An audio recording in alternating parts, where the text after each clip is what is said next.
midterm election na next year at ngayong araw na to ay simula na ng filing ng mga Certificate of Candidacy for local and national positions. Ngayon, pag-usapan natin ang epekto ng filing of the Certificate of Candidacy sa mga government employees na gustong sumabak sa politika. At syempre, maging sa mga incumbent officials o yung mga kasalukuyan nakaupo sa pwesto na nagsisik ng re-election. As to the effect, mahahanap natin ang kasagutan doon sa Supreme Court decision sa Fariñas versus Executive Secretary. Unahin natin ang mga kasalukuyang government or public employees na maghahain ng kanilang Certificate of Candidacy.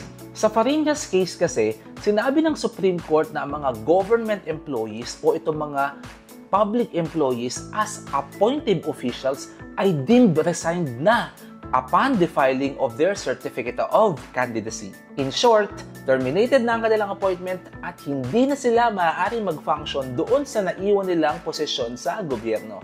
Para naman doon sa mga incumbent officials na nag-file ng COC para mag-seek ng re-election, sinabi ng korte na itutuloy-tuloy lang nila ang pag-perform sa kanilang functions. So bakit magkaiba yung treatment doon sa mga government employees na nag-file ng COC at doon sa mga incumbent officials na nag-file din ng COC? So wala na bang equal protection?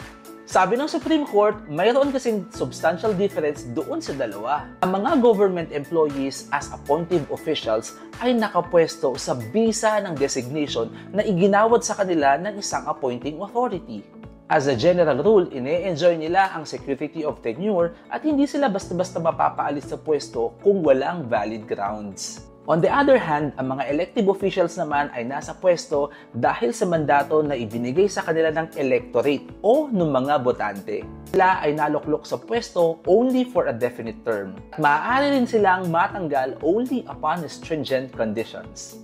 Sa susunod na part ng ating election lecture series ay pag-usapan naman natin ang substitution. Ito si Atty. Ian na nagsasabi sa inyong alamin natin ang batas at mamuhay tayo sa mundo ng hindi marahas. Hanggang sa muli,